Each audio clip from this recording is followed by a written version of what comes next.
Are there words about a pandemic at this point? No, we're not at all, and we have it totally under control. We think we have it very well under control. We pretty much shut it down. It's going to disappear. One day, it's like a miracle, it will disappear. We can hold that down, as we're saying, to 100,000. It's a horrible number. We all together have done a very good job. As the nation surpassed 4 million COVID cases and over 145,000 deaths this week. It's something that we have tremendous control of, and I think we're going to win faster than people think, I hope. You're going to lose a number of people to the flu, but you're going to lose more people by putting a country into a massive recession or depression. The virus is going to disappear. I feel about vaccines like I feel about tests. This is going to go away without a vaccine. The coronavirus itself, SARS-CoV-2, is here to stay. As the U.S. surpasses a staggering 400,000 deaths, the incoming CDC director says another 100,000 could die in the next month. It is what it is. It's going to fade away. We're in very good shape. And on a scale of 1 to 10, how would you rate your response to this crisis? I'd rate it a 10. I think we've done a great job. Now witness the firepower of this fully armed and operational battle station. His testicles became swollen.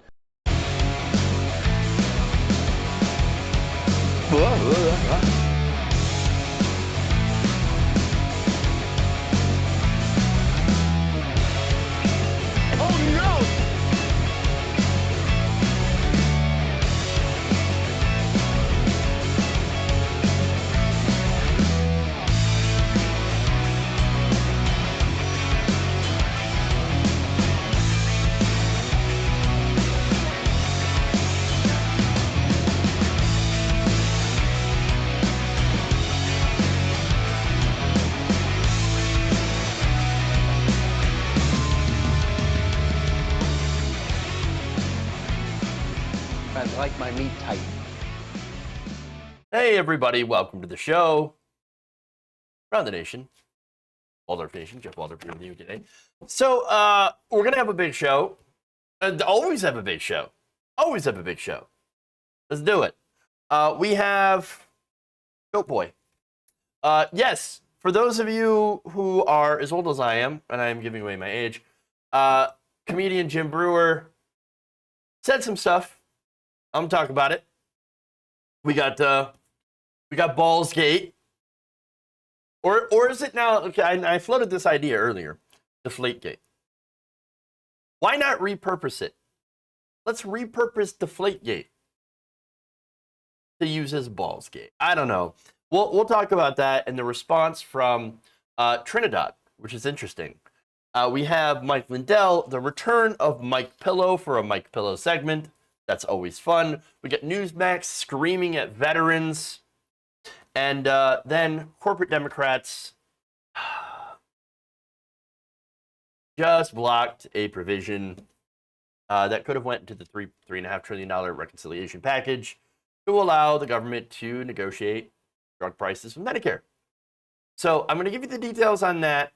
And then I'm going to talk about who did this and, all that stuff.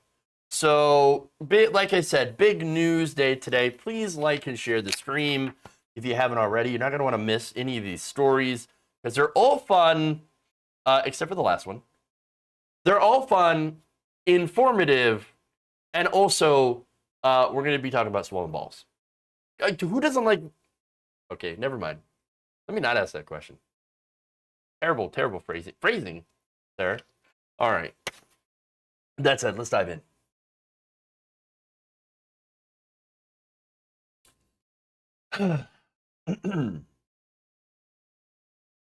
Comedian Jim Brewer, famously known as SNL's Goat Boy, at least you're as old as I am, and the perpetually stoned guy in the movie Half Baked. Now, these are references, of course, that are old enough to legally vote in this country, decided to go on Tucker Carlson's show. And he's going to talk about vaccine mandates. And, of course, it gets weird. Take a look.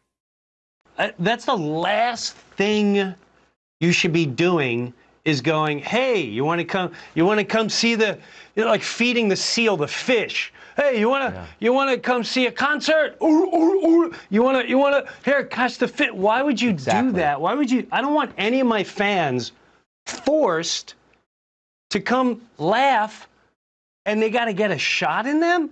The unvaccinated are the beast. Kill the beast. This program goes on forever. Kill the beast. The beast is the unvaccinated. Kill them. And when our leader put that out there and pointed the finger like we're the demons, I'm not vaccinated. I had COVID. You're not going to tell me about my body. I know my body. I know my morals. I know my faith.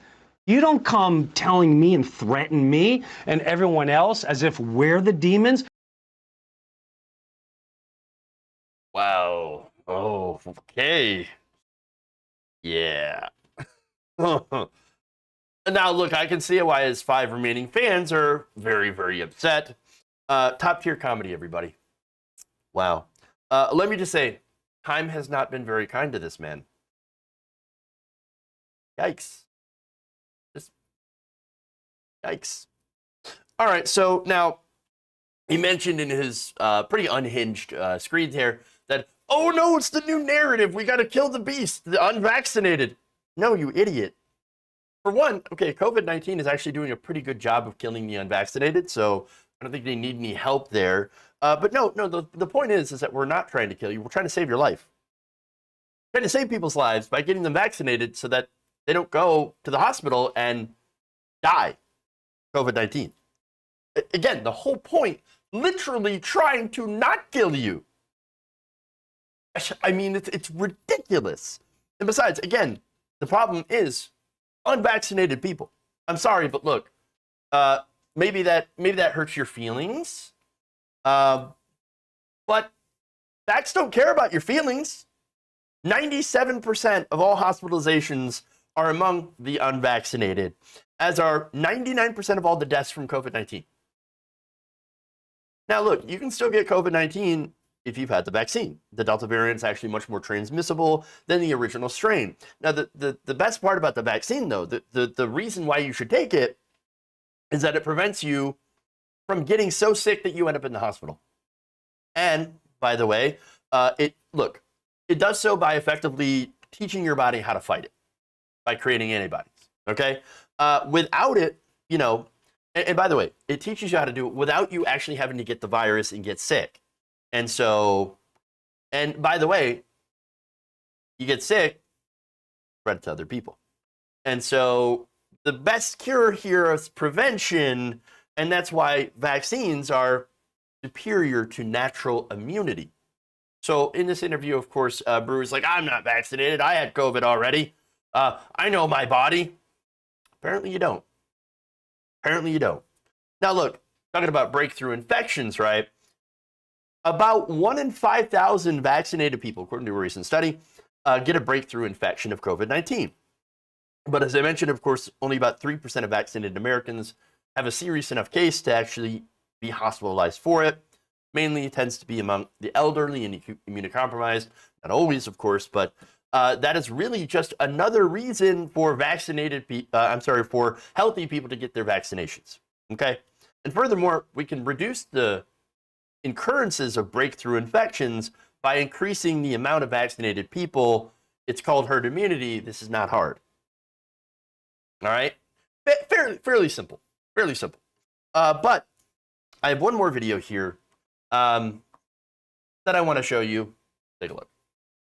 I don't understand what's going on, like a lot of humans, and this isn't political, just like the other person said. This is good versus evil, and this is power versus the powerless, and it's the power of fear, but it is time for the power of the fearless. I'm sorry, but the fearless have to start rising, because we know something's wrong. I can see why your fans are grateful. I mean, here you are talking like an American man. Where are the rest of the American men? All right, so before I get into some substantive points, I just want to point out, like, throughout the whole thing, both of these video clips that I've shown you, Tucker Carlson is locked in the dumb face.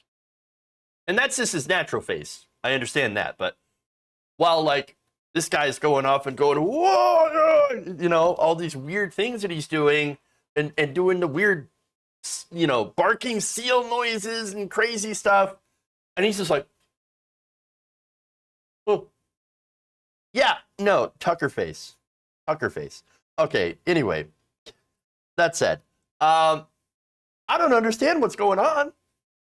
Yeah, that's pretty apparent. Very, very, very clear that you don't understand what's going on.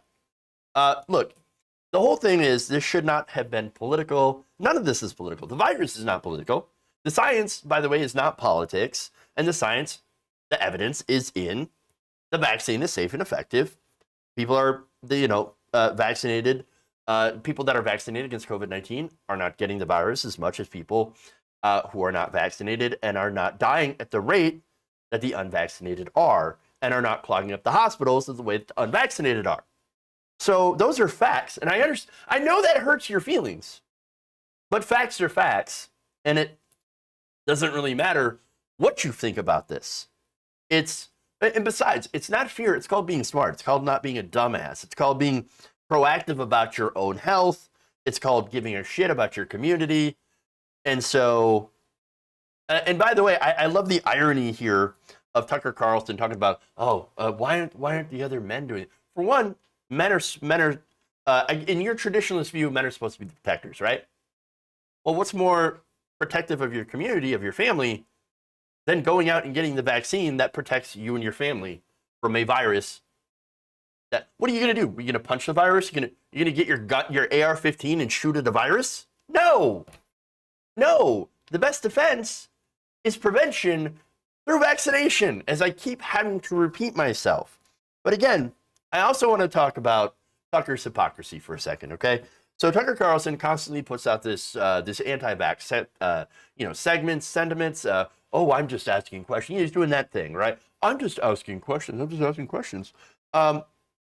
The guy works at Fox News, where 90% of the staff are vaccinated. There is a literal vaccine requirement now, and that is according to Kevin Lord, Senior Vice President of Fox Corp Human Resources.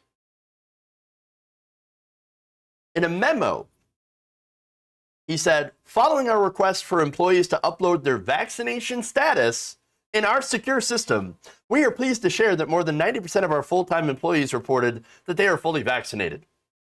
This is important information for our company to know as we continue to implement our phased return to office timing and procedures. So technically, they have a vaccine passport that they have to upload to the boss. Interesting. And by the way, Lord added that those who are not vaccinated or don't provide proof of vaccination will have to undergo daily COVID-19 testing. Boy, that sounds familiar. Oh, right, that's Joe Biden's mandate.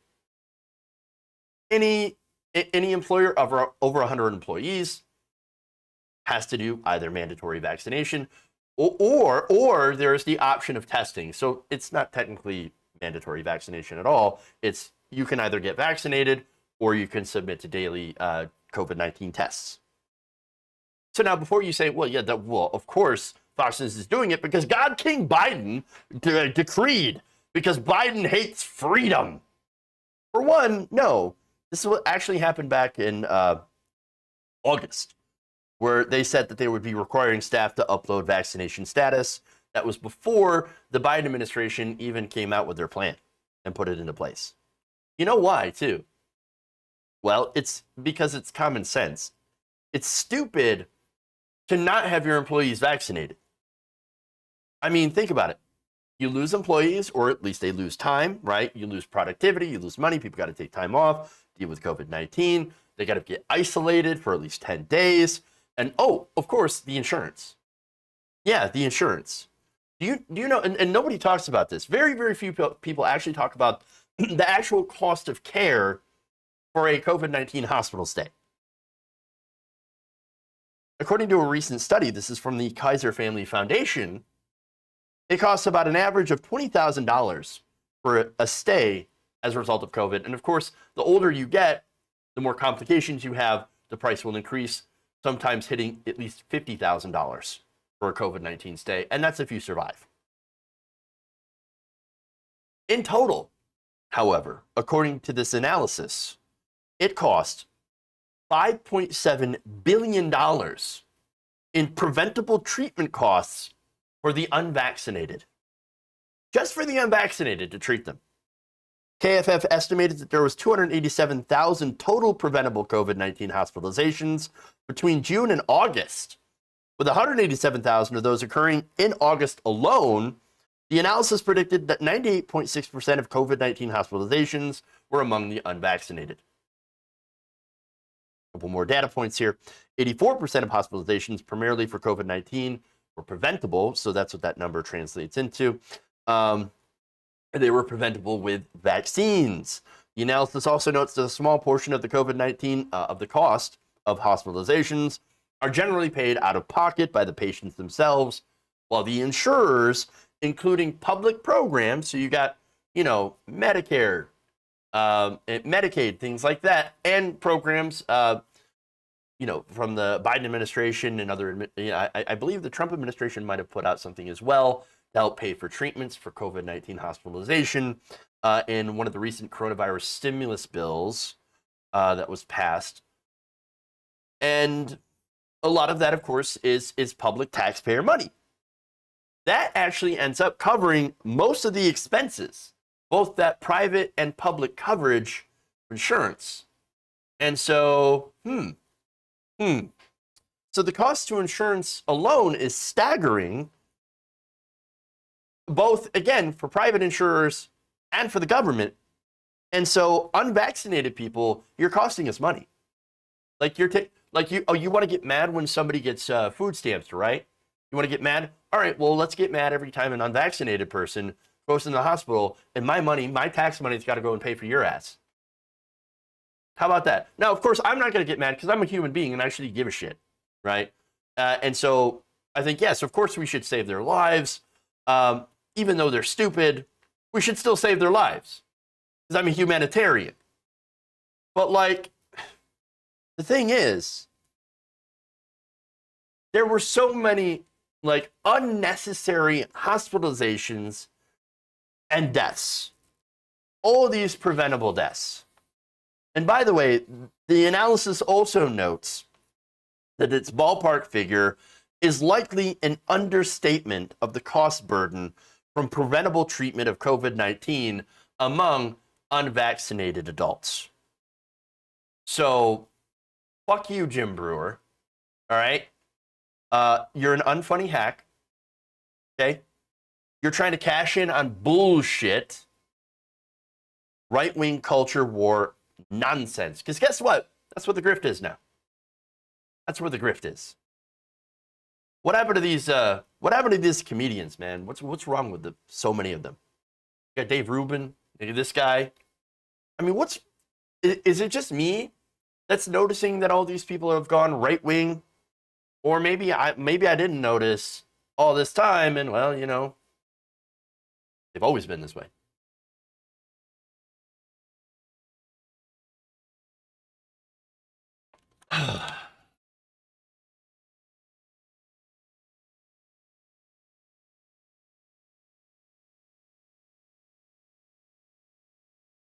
Sucks because I actually kind of like the Halfback the movie. But then again, a lot of the movies that I used to think were funny back in the day, kind of problematic now. So, maybe my tastes have changed, and that I no longer find dipshittery funny. Grow up. We actually lost a good comedian, Norm Macdonald, but keep the bad ones. Yeah. All of this, by the way, SNL stuff. I mean, again, Jim Brewer, SNL, Norm Macdonald was on SNL. Makes me think of Victoria Jackson, who's completely and utterly batshit insane. Add to that, I don't know if she was on SNL at all, but now for some reason I'm thinking of Kirstie Alley, who's also batshit insane. So, yeah. Okay. Go to Baldgate.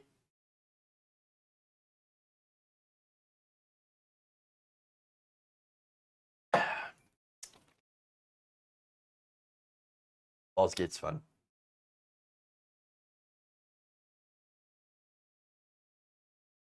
Oh yeah, Dennis Miller. That's another good one. Yeah. Hell happened to that guy? Jesus. Okay. Anyway. The Swollen Balls saga continues.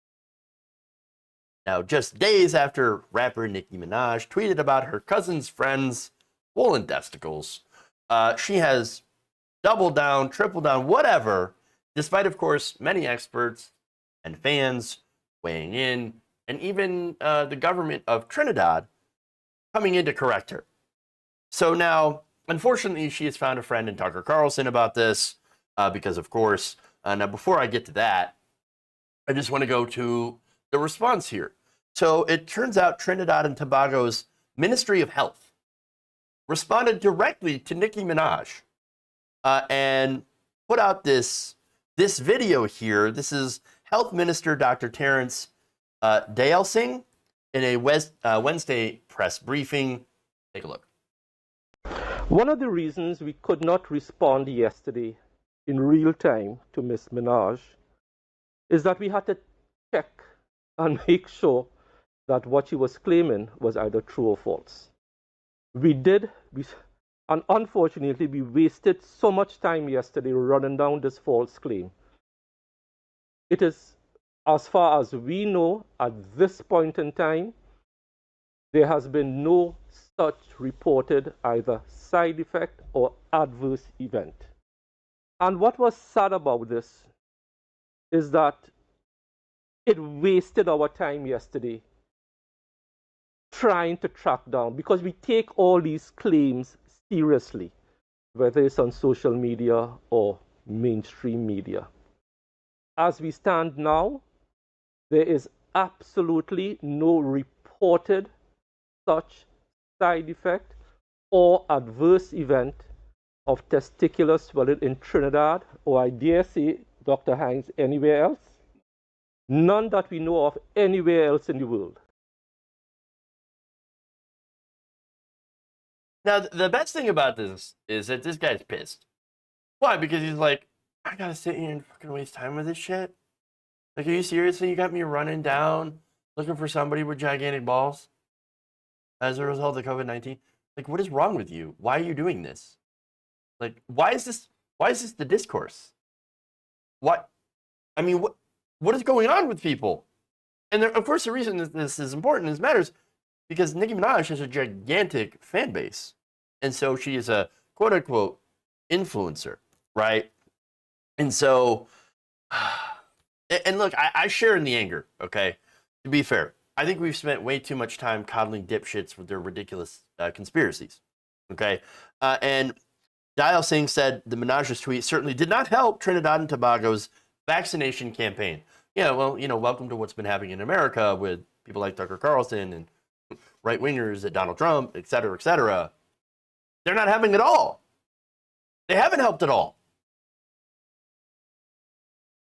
And again, he said people like her are social influencers and they carry some sway. Yeah. Too much. Way too much, I should say. Look, what kind of society values the voices of celebrities than actual people of learning, like medical professionals, teachers, academics, etc.? Well, I'll tell you what kind of society. A stupid one. That's what. Look, here's the thing. If you have questions about the vaccine, talk to your doctor. Call your doctor, right? Don't listen to Nicki Minaj. Don't listen to Tucker Carlson. Don't listen to Jim Brewer or any other failed comedians, or basically any comedians for that matter. Listen to your doctor, okay? Don't even listen to me. Listen to your doctor, okay? Again, I'm not a doctor. I'm not a medical expert.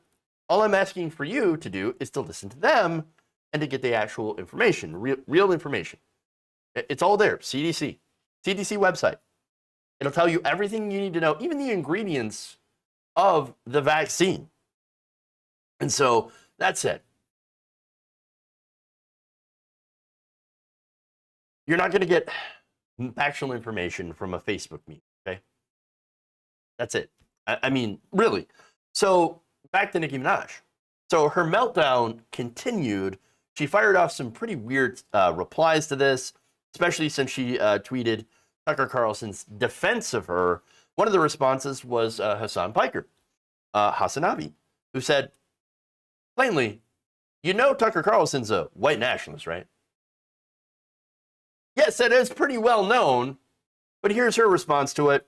Right, I can't speak to, agree with, or even look at someone from a particular political party. People aren't human anymore. But white nationalists don't think you're human, Nicki Minaj. What? I mean, do I really have to explain what white nationalism is? But anyway, all right, so she continues by saying, if you're black and a Democrat tells you to shove marbles up your ass, you simply have to. If another party tells you to look out for that bus, stand there and get hit. What? What? So, again, when did white nationalism become a political party? Oh, okay, you know what? I actually have the answer to that. The creation of the Republican, well, maybe not the creation of the Republican Party, but certainly after the Civil Rights Act. That's where white nationalism got their home. Okay, that's where they live now. And you know what else has a home in the modern Republican Party? Batshit conspiracies. No, here's the thing. Nicki Minaj, we're trying to save you from the bus. The bus is COVID-19. And most importantly, again, you have a gigantic platform and you are turning people off from getting the vaccine. Okay? That's it. That's the main problem. All right? And that said, okay, I've said everything that I need to say. So this, I want to go to a video here. This is, again, from Trinidad. This is Jason Williams on CNC3 television from Port of Spain, Trinidad.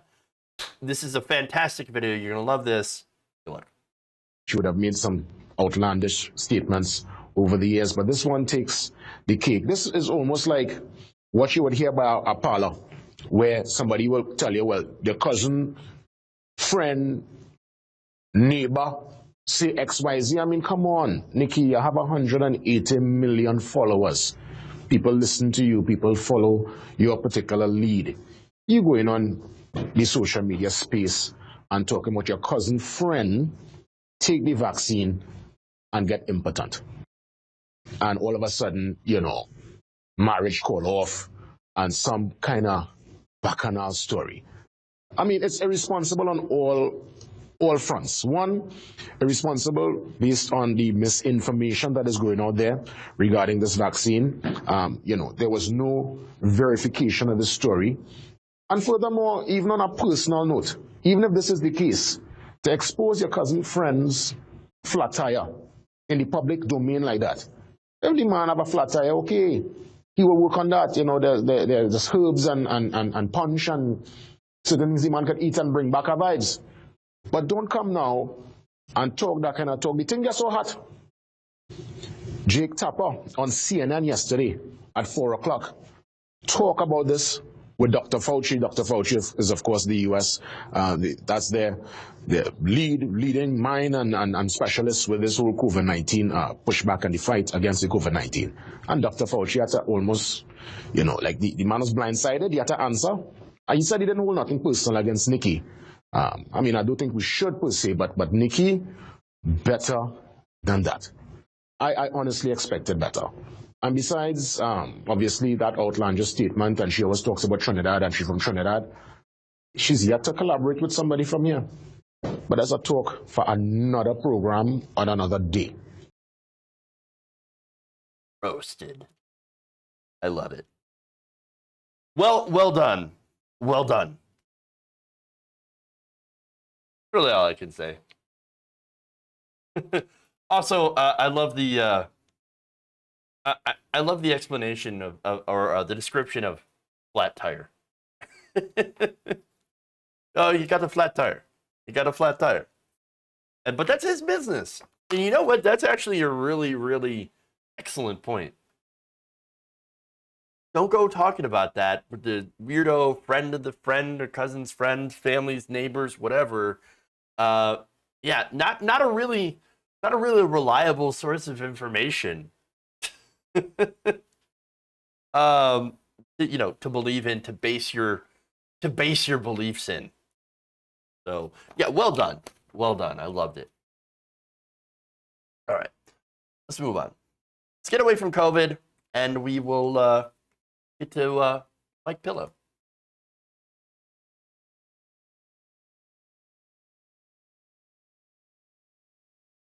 Don't go chasing swollen balls. Oh, y'all. Oh my God. All right. Wow.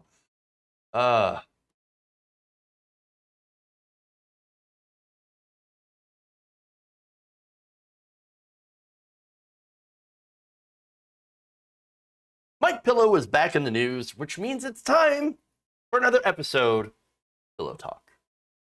God gave me this platform. I already know I'm going to win. China did our vote. Biden and Harris would say, hey, we're here to protect the country, and resign. Mike Lindell's a conspiracy. But you haven't. Just forget about the evidence. This was attacked. My Pillow CEO, Mike Lindell, recently went on the Jim Baker show. So Jim Baker, of course, is this weird end times pastor, loves to sell food buckets and share conspiracies, of course. And Lindell shared his story of how he believed that the Trump government, the government, was going to murder him. Take a look. Proof. Let me tell you the key part of that. That's probably the only time where I had a little fear and I had to pray, get on my knees and pray to God. This was 10 days before the impeachment trial. And let me tell you, and 10 days before, and remember, at the time, that was like towards the end of January, the impeachment trials were Tuesday following like the February 8th, okay? And this was about maybe January 25th or so. I'm sitting there, I go, wow. They're going to impeach him, and I had word that they were going to impeach him. We were not going to be able to show evidence at that trial. They would not have shown it on TV. And they impeach him now, and what were they going to do? Take everyone January 6th in this big fake insurgency or whatever that you're against the government, and guess who was number one on that list to come and get me? And they were coming, I'm going, God, they're going to kill me, they're going to put me and hang me, basically is what I'm thinking. And at that moment, he said, I got put on a documentary. Just put the evidence out there and make it. Wow. Okay. Yeah, no, the government are trying to kill me because I was putting out this documentary. No. Okay, bottom line. Mike Pillow, you're not important enough for anyone to kill you. Okay? Just calm down. You're a clown. Your cyber symposium, complete and utter failure. Your documentary proved pretty much nothing. But no, they're coming. I swear they're coming to get me. They're coming to get me. Who's coming to get you? You realized at the time that he was rushing to get this documentary out. Donald Trump was still president of the United States. His government was literally still in power. And that's not just the only thing that was comically wrong with this entire thing. For one, he gets the facts wrong. Big surprise, right? So now, for one, Donald Trump was impeached, but not convicted or removed because it wasn't a criminal trial, a political trial. And of course, all the Republicans denied reality and said, I don't care what Donald Trump did. I don't care about that he fomented an actual insurrection during January 6th. Yes, that 600 people had been arrested so far, have been arrested and charged in, okay? And we've even have some pretty high-profile convictions as well. But yet, oh no, some big made-up thing, and the government said they were going to come after me, and because I was going to present evidence at the trial, but they wouldn't let me. Again, political trial. Why would you need to present evidence of voter fraud at a non-criminal political trial that was about Donald Trump inciting an insurrection? Now, by the way, that political trial only carried the penalty of removing him from office, which he had already been voted out. But you could do something called the 14th Amendment, which would prevent him, of course, from being able to run and seek office again, which the Democrats didn't even do. There was no trial that you could commit your so-called evidence of voter fraud in front of Congress, especially since you're not even a lawyer, you're a pillow salesman. You weren't involved in the impeachment trial whatsoever. The man has no idea how this works, which again, is not really shocking, okay? And the reason, of course, is because Mike Lindell is basically, he's a child, mentally. And I'm saying, he's very, very childlike. And actually is easily manipulated into believing insane things. How do I know that? Well, recent report, an investigative report from TYT Investigates, actually. So they have been putting up a series on Mike Lindell and really the family. So now who's this? This is family, right? Well, it's this family that convinced Mike Lindell that he was some sort of weird prophet being on a divine journey that ended up with with him meeting Donald Trump. So now, again, this was not divine intervention. It was actually thanks to the family. Now, the family is the shady group behind the National Prayer Breakfast, which both Democrats and Republicans go to. It's this, big thing. Oh, it's the prayer breakfast. We're going to go to the prayer breakfast. Now, the people that are behind the prayer breakfast, again, this family, which sounds like a mafia group, which essentially, I guess, it's a conservative group that bankrolls a lot of different, very, very conservative causes, anti-gay causes, anti-LGBT. So if you're President Obama and you go to the prayer breakfast, or if you're a Democrat, and a lot of them do, who go to these prayer breakfasts, you are supporting this. You are supporting this group. So you might want to find out who they actually represent, who this group actually is. And of course, we know. So now, before the prayer breakfast, Lindell, who is a former crack addict, was actually funding charities to help get people off drugs. So that was like way back in the day. So now, around 2016, he starts meeting, well, some members or people who have ties to the family. Now, one of those people happens to be Stephen Baldwin. And after that happened, after he got into that group, and after because he originally wasn't even an evangelical. He was Christian, but not an evangelical. And so back in the day, he actually used to make a little bit more sense and used to actually do some, fund some things that helped the former, addicts like himself get and stay clean and hire them to do the MyPillow stuff. Now, after 2016, after this family's involvement, that's when he went off the rails. And a lot of his money shifted from going to these causes to help, people who are addicted to drugs, and going into funding conservative causes. Now, look, some of the stuff that he funds actually does do some positive things, but there's always that conservative religious angle to it that is, tacked alongside actual legitimate help for people who are going through a rough time. So that said, right, this group basically convinced Lindell to start believing that he was a part of some weirdo grand prophecy. In fact, in June, Lindell told it this way. This is his own words. In that room, we were praying. So again, this is where he was meeting with members of the family. Ben Carson was there, and a guy in there prophesied in there. He said, 2 of you in this room are going to become great friends and change the course of history. And Ben Carson and I are great friends. And he said, I'm sitting there though, and they're praying, and he's saying that I go. If one of them's me, who would the other one be? And this thing started happening to me. So, and then on and on, of course. And I've showed you videos before when he was on the David Pakman show, of course, and he was saying, well, it can't be a coincidence. All this stuff kept happening, and of course, it's divine providence, and it all led me to Donald Trump. And of course, that happened to not be the case at all. The family essentially tells everybody the same thing. They even put this on breakfast literature during their prayer breakfasts.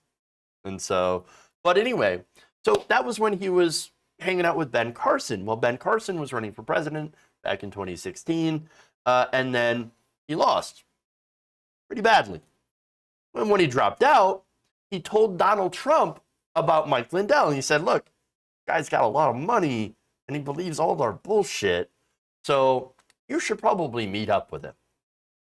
And then, of course, Lindell was convinced that his meeting with Trump was once again divine providence. And so, of course, the day before their meeting, Mike Lindell donates $2,700 to Trump's campaign, $17,300 to the Republican National Committee, and $20,000 to Trump's victory fund. And some of those donations, of course, exceeded campaign contribution limits. That's a lot of money going to Trump and Trump causes, because he literally believed that Trump was the other guy, the guy who was supposed to meet in this weirdo prophecy the family sold him in order to get to his money. In fact, a source close to the family told TYT this, quote, this is Jonathan Larson reporting, those guys were always hunting a big fish like a Mike Lindell that would support their stuff. If you can convince him, oh, we're doing this amazing work, he might just be the kind of guy that gives you $10 million. Or he might be the kind of guy that puts you on his charitable foundation board and gives you a salary. And that's, of course, exactly what happened. But when you look, in 2016, the Lindell Foundation, one of Mike Lindell's charities, had no board members. Now, of course, he says, well, I'm not involved. I haven't done anything with this charity for a long time. And there are other members of the family that are, well, look at that. In 2017, just a year later, that same charity board actually listed about 6 people as officers or directors. Half of them happen to be, of course, tied to the family. So, look, the report by Jonathan Larson is incredibly detailed. There's so many different details of this. This is a very, very, very small synopsis of what happened. But this is partly why Lindell goes out and says these insane things, because he's got this weird pro-Trump religious right-wing fundamentalist group that is whispering these crazy things into his ear. And when you look at it that way, you'll almost want to feel a little bit bad for him, because he's, again, childlike and very naive, and it's very obvious that this group only saw him as like, oh, look, this guy's got money. He's got a pillow factory and a business, and he's got a lot of money that he's going to give to Republicans. And of course, he's likely going to lose all that money when Dominion is done with him. And I wonder where the family's going to go next. I wonder if they're going to help him out. I know Donald Trump is not helping out Pillow Guy at all with his incoming lawsuit with Dominion. So, but again, don't get me wrong. I'm not saying, oh, poor Mike Lindell, just because he's being used. Bad people get used all the time, and Mike Lindell is certainly a bad person. In fact, he calls reporters scum, tells them to go to prison, go somewhere and find yourself a nice jail cell, because that's where you're going to end up. Pushes that big lie, defends the indefensible, uses money to hurt members of the LGBTQIA plus community, and he does so mainly because it's narcissism. There is a little bit of narcissism involved here. The guy thinks he's special. He's chosen by God. That's why he thinks it's the government. The government wants to kill me. That the government wants to kill me. Because I know the truth. I know the real truth. I am the prophet. I am a disciple of Jesus Christ. Insanity. And again, there is that weird narcissism here. But that happened to serve Trump. It served the family. But I think ultimately, in the end, it's going to lead to his financial ruin. And we're going to all watch how that unfolds. Should be fun. I'll enjoy it.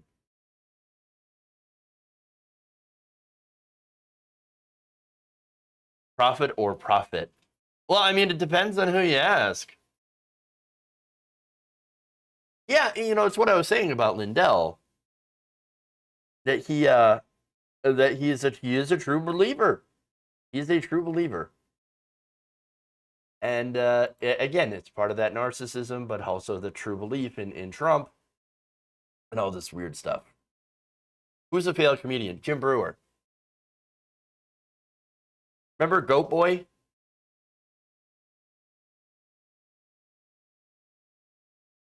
Why do people keep asking me that? A lot of failed comedians out there. As I said, Dennis Miller, Jim Brewer. What is that? I said that lady earlier. Victoria Jackson's another one. Just weirdo, super right wingers that used to be comedians. You might be too young. You might be too young for him. He was back in the 90s. Late 90s, 1998. All right. So let's go to Screaming Newsmax hosts. Roseanne. Roseanne's another good example. Yes.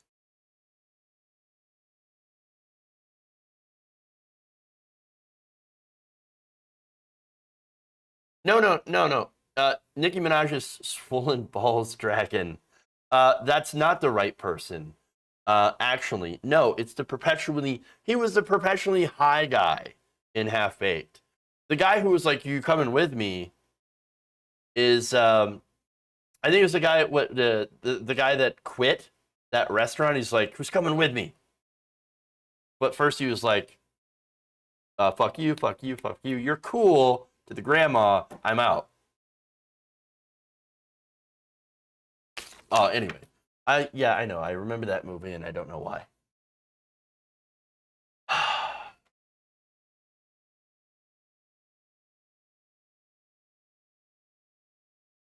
Yeah, here we go. Here we go.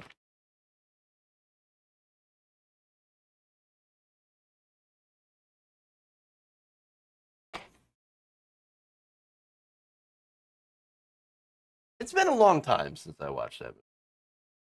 And I don't really have the desire to watch it now, even to fact check. All right.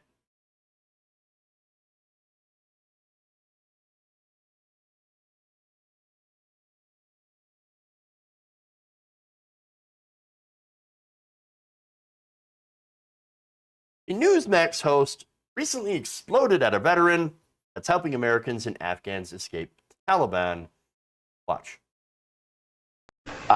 I can tell you this didn't happen under President Trump. And I know there's a lot of people on the left that want to try to blame President Trump. He wanted out of Afghanistan real bad. He was real frustrated not being able to get out. But he didn't pull out because he knew this would happen. In fact, we all did. I called it on this program. My 12-year-old son knew about it. And so I've got Americans there that are stuck. To me, that's a hostage situation. But, Joe, I appreciate you working to get them out. I really do. Yeah. And I wish you all luck in the world with due getting them. respect, Thank you for... with due respect, Grant, I mean, like, veterans, being one, right, and our friends are over there. Right. We followed this closely for multiple administrations, and we know that Trump's administration's efforts here were fairly weak, that they were trying to limit the number of people that would get out. And so there was coordination problems. Joe, I'm gonna cut you. I'm already weak. I'm already low on time, Joe. Joe, cut him off, please. Cut him off now. Cut him off now. You're not going to blame this on President Trump on my show. That's not happening. Now, I appreciate the work that you're doing. God bless you for being a veteran. God bless you for trying to get Americans out. But don't come on this program and take the talking points of the left and blame President Trump. That's not helping anybody. The Biden administration screwed this up from the very start. You know it. I know it. The country knows it. And to call them not hostages, I don't know how you don't call them hostages. They're stuck in Afghanistan with a country overrun with terrorists that are willing to kill them all. Whoa. Whoa, whoa. Hey, you might want to calm down there a little bit, man. Stitchfield. Wow. They cut him off, cut him off, cut him off. I won't have you criticizing dear leader. I'm mad. I'm so mad. 0 to unhinged in like 2.5 seconds. All over some very mild criticism of Donald Trump, which, by the way, he also criticized the Biden administration, which is totally fair. Again, the man that he was talking to is trying to help get people out of Afghanistan. And the man, of course, is Joe Sabo, right? Nothing that he said was incorrect. But again, this is part of the conversation. It wasn't in the video. He said, quote, "I think you and I can both agree," this is what Stinchfield said, "that this never needed to happen. If the government knew what it was doing, we wouldn't have Americans in this situation." Now, this is true. That's true. I agree with that. Now, Sabo also agreed with it. He said, I think multiple administrations leading up to this had multiple opportunities to try to set this up for success. And I think that's not happened. And right now, we as a country need to come together and help these people, our allies. Now, again, I agree with that. Absolutely. We do, and understand that this should not be a partisan issue. Americans should be able to come home, and we should have a place for our Afghan allies who put their lives on the line to help us. This is not a complicated situation. Okay. Now, as for criticism, again, you could say, and this is perfectly fine criticism, Biden was absolutely unprepared for this. Despite getting an extension from the original date signed by the Trump administration to pull out by May 1st. Okay. That was extended to August 31st in order to try to give us more time to evacuate more people. Taliban did not agree to any more further extensions, so it was a mess, but nonetheless, the State Department did have agreements with the Taliban to try to get people out. But it was a mess, and a pullout was always going to be a bit of a mess, but it might not have been quite as messy had the Trump administration also you did what they could do to plan this better to help the Biden administration conduct a smoother pullout. But that said, right, as Stinchfield said, the president knew that this was going to happen. Trump administration actually negotiated the peace agreement with the Taliban on February of 2020, which included a promise to reduce troops and eventually withdraw completely by May 1st, as I mentioned. It's also been reported that Trump attempted to fully withdraw by January 15th of this year. So even sooner. And again, that would have been probably a disaster. Horribly messy. But there's more. It turns out that the Trump administration had attempted to slow down getting Afghans out. So now, this was a report back in 2019 in NPR saying, hey, we don't have enough special immigrant visas for our Afghan allies and Iraqi allies as well, and maybe we should do something about it. So now under the Trump administration, Iraqi and Afghan allies coming to the U.S., the number of them had dropped dramatically. And the administration, this is according to Adam Bates with the International Refugee Assistance Project, blames the Trump administration for slowing them down and charged that they are, quote, hostile to refugees. Well, yes. I mean, look at any of Trump's rhetoric during the time that he was president, and it is very obvious that he and the Republican Party are absolutely hostile to refugees. Yes, they hate refugees.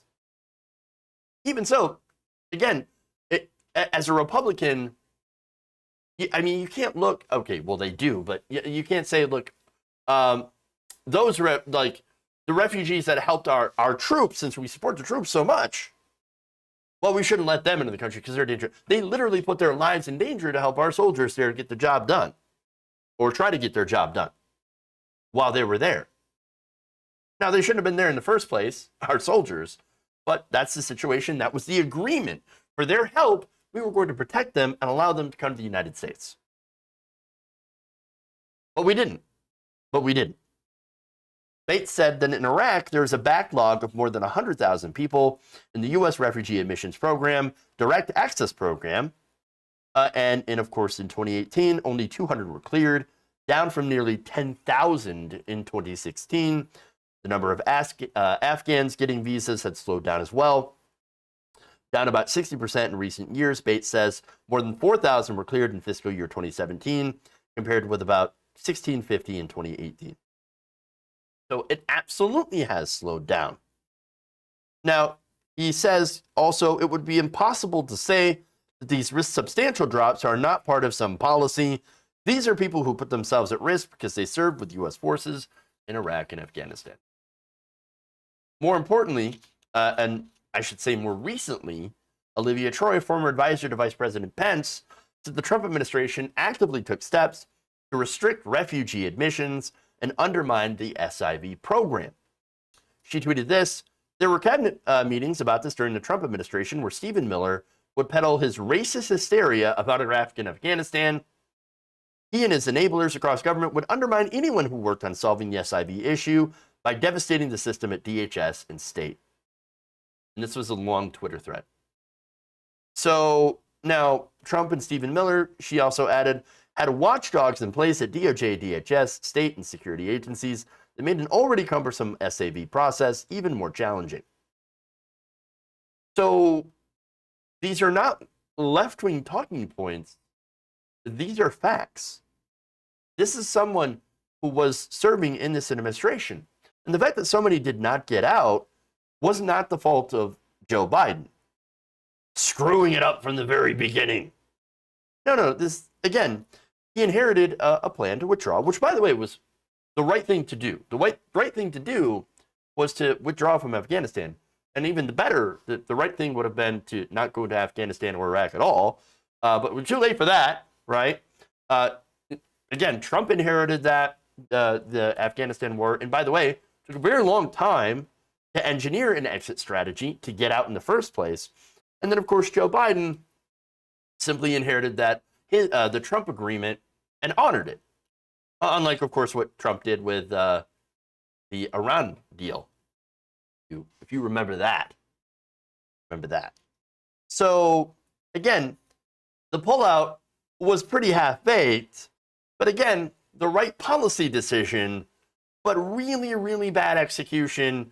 And again, the Biden administration also, as a result of what was in place, also had a pretty poor execution. And they thought they might have had more time before the Taliban took over the country. But we've already talked about that. We've litigated that mess. So that said, those are facts.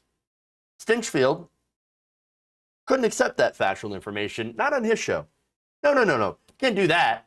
No, even though it's a very incredibly mild critique of Trump and Biden and government, and different administrations that had handled this disastrous war in Afghanistan. Can't criticize Trump, though. We can't criticize them. We can criticize everybody else and pin everything on Joe Biden, but not on Trump at all, because it disputes the narrative that he's trying to spin, that it's 100% Joe Biden's fault for every single bad thing that's happened in Afghanistan. And if Trump were there, it would have been absolutely perfect. No, you want to talk about safe space? Newsmax is the ultimate safe space for chuds. Bottom line. And look, I don't know Joe Sabo's politics. I don't really care. The guy's doing the right thing. Yes, he's trying to get people out of Afghanistan. Our allies and American citizens, of course I support that.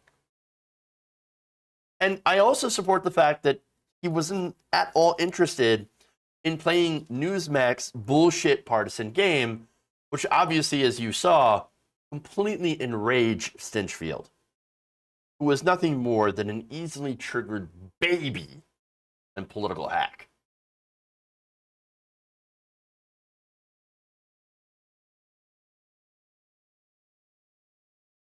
There you go.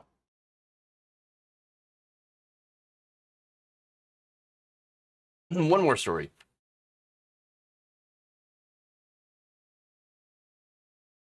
Let's talk about Democrats.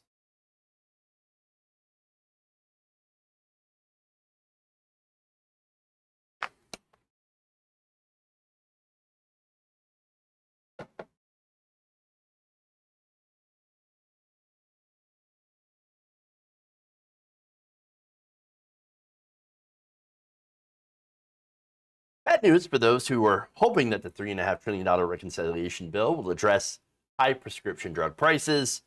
It appears that it's very unlikely. Now, according to Politico, corporate Democrats gotten together with the Republicans to effectively kill a plan that would have authorized Medicare to negotiate drug prices with the government. With the drug manufacturers. So now this was, of course, spearheaded by Representatives Scott Peters, Kathleen Rice, and Kurt Schrader. They joined Republicans in voting against the leadership-backed drug pricing language at the end of a 3-day House Energy and Commerce Committee markup of the reconciliation package. The 29-29 vote was a tie, and it meant the provision could not advance. I'm going to read here from Politico, quote, the moderate stand could complicate Democrats' push to reform a slew of federal health programs as part of their $3.5 trillion bill, since the drug pricing piece would have generated as much as $700 billion and projected savings over a decade to spend on other health priorities. So let me just say, these Democrats are not moderates. No, these are corporatists. They are paid off by the drug companies. Now, it should be noted that the same 3 holdouts had joined, again, the rest of the party in supporting the same provision when it came up to a vote in 2019. Gee, I wonder what changed. Huh, weird. So now Peters did tell Politico that he did that, and this was previously, because he knew the plan would not succeed because Republicans had run the Senate and we had Donald Trump as president, and said, well, I just want to have a debate. I just want to have a debate on the issue. Oh, okay, but you were hoping that it would die then. Right, great. So now, again, in 2019, when this was up for a vote, there's no way this would have passed. It wouldn't get past the Republican-led Senate. Or maybe and look, Donald Trump is like, oh my God, prescription drugs. We got to lower the price of prescription drugs. Would he have signed it? Probably not. Even though he said he was in favor of it, you never know with Donald Trump changing his mind. So that said, right? What happened? What happened? Well, they got the calls from the donors, of course. Now they argued. Now, and this is a talking point that is created by industry lobbyists, that the drug pricing plan would hurt innovation in the pharmaceutical industry. So now I want to ask, what innovation? What innovation? Now, so let me give you an example. Insulin. Insulin's been around for actually 100 years. Yeah. So made in 1921, discovered, right? Insulin is incredibly cheap to manufacture. The cost of production for a vial of human insulin is between $2.28 and $3.42, according to a study by BMJ Global Health. Genetically altered forms of insulin, also known as rapid or long-lasting treatments, they actually cost to produce a little bit more, between $3.69, nice, and $6.16 to manufacture. So if that's the case, why is a month's supply of insulin $450? Weird. No, we already know the answer to it. It's greed. Of course. The same things with EpiPens. They're incredibly cheap to make, yet very, very expensive. And by the way, Mylan Pharmaceuticals currently holds a patent for EpiPens. Happens to be Joe Manchin's daughter, Senator Joe Manchin, who happens to also be against this provision and also the current size of the reconciliation package overall. Yeah, I wonder why. I wonder why he would be against that. Oh, what a coincidence. No, it's not a coincidence.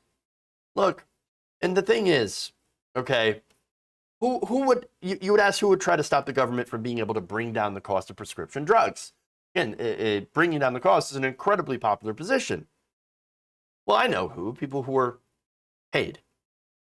Over the last 2 decades, pharma companies and industry groups have actually spent about $4.45 billion on lobbying politicians. So that is legal bribes. Okay. Now, let's look at some of the recipients of this. Would you look at that? Representative Scott Peters took a total of $88,550 in campaign contributions from the pharmaceutical and health industry, which happens to be his top contributor, by the way. Kurt Schrader's second top industry donations are from big pharmaceuticals and healthcare industry. His top donor happens to be oil and gas, which, by the way, related, he is also on the Energy Committee because, of course, okay? So now these corporate-owned politicians join Republicans to block the plan and instead push a narrow plan which would have limited the number of drugs subject to negotiation. So that means the donors called them up and said, okay, here are the ones that were willing to allow you to negotiate down. Now, it's likely going to be the ones, and you look at this from a big business sense, right? It's going to be the ones that get negotiated that don't make you as much profit. And the ones that cannot be negotiated, those are the big money makers, okay? And so now, That said, the hope is still there a little bit. It might be able to go through another committee and actually get out to the floor, which again, you would have to get past Republican filibuster or, of course, Joe Manchin. So the odds are low, but it's not dead yet.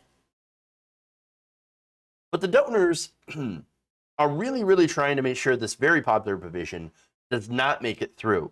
And so let me give you the polling numbers on that. It turns out 88% of Americans favor allowing the federal government to negotiate for lower drug prices on medications, including 3/4 of Republicans. That's incredibly high.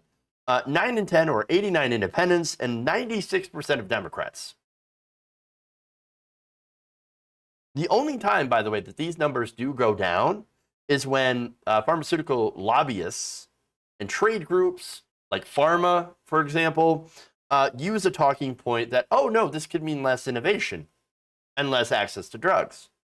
Now, why is that not true? I'll tell you. You look at first we're going to look at the profit margins from these pharmaceutical companies. For one, from 2000 to 2018, the 35 largest pharmaceutical companies reported a cumulative revenue of $11.5 trillion. Their gross profit is $8.6 trillion. Their median gross profit margins are on average over 75%. And according to research by the U.S. Government Accountability Office and the Congressional Budget Office, pharmaceutical industry has among the highest profit margins and returns of any industry group. They happen to be the most profitable companies on the planet. And you're saying that they can't afford, that if we allow the government to negotiate drug prices with them, to bring it down to a level to where people can actually afford it, that they're going to be broke? Oh, we can't afford R&D. We can't afford the research. Yes, we're gonna lose our ability to do research and all that stuff. We just can't afford it. Can't afford it. Wrong. They actually do have money to spare, even if they negotiate with the federal government. Because you know what? Most of the research, you know where most of it's done? Or where most of it's funded, I should say? Federal government. And it's done in universities. In 2019, pharma's member companies, that's the industry group as I mentioned, spent only about $13 billion on preclinical research. Most of their R&D spending actually goes on later stage development trials after the drugs have already been discovered and proven to be effective. An analysis of two of the major drug companies, Pfizer and Johnson & Johnson, showed that Pfizer only developed about 10 out of 44 best-selling drugs in-house. And Johnson & Johnson only developed 2 out of their 18. So the actual innovation largely happens in university and in government-funded labs, or in smaller research companies, which then, when they develop a drug, immediately get bought out. That's what happens. The NIH actually gives about $39.2 billion a year to universities, medical schools, and research organizations in order to do research and development on medications. Okay? And so once the drugs, as I mentioned, were found and actually proven to work, these corporations, they step in as a middleman and buy up the license and then jack up the price and then begin to profit. That's how the system actually works. That's why I say it's all about the greed. They can absolutely afford to negotiate drug prices with the government.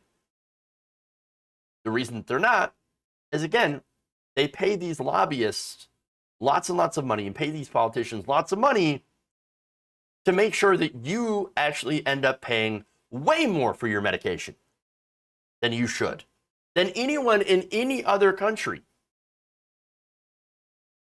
And they do so to make profits for their shareholders and executives at our expense. It is absolutely disgusting and absolutely one of the biggest reasons, one of the major reasons, and just one of the many that we should get money out of politics. The greed is absolutely unacceptable. All right. That's it. That's all I got. Please like and share the stream if you haven't already. Very important that you do so. Helps out the show. Check out our clips. Subscribe if you haven't already. By the way, Ronnie Lama Richardson, cancer removed, still waiting to see if lymph nodes were triggered. I have high hopes, still watching with your great community. Ronnie Lama Richardson, I'm really glad to hear that you are doing better, that you're improving. That's wonderful, wonderful news. I continue to, of course, hope that your recovery continues apace and very smooth. So, and thank you for watching. I really do appreciate you. Thank you for being part of our community. We hope for the best. All right. That's it. On. And raid into, and by the way, we're going to raid into Ravana's show. So she is talking about fake news. That should be a lot of fun, featuring one of my friends, Christina. So we're going to go there. People on Twitch, go and watch her. It's going to be fun. And for the rest of you, of course, once again, like and share the stream. Continue, consider becoming a patron, of course. And thank you for the super chats and things like that. So, all right, everybody. Thank you all. Love you. And remember, change begins with you. Good night, nation. See you tomorrow.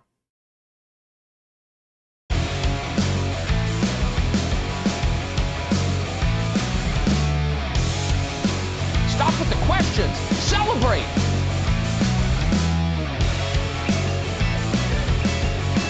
Are you kicking me out the door?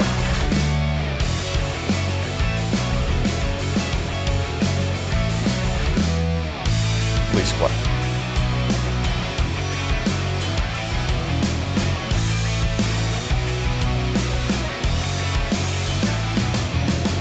I have not loved this conversation.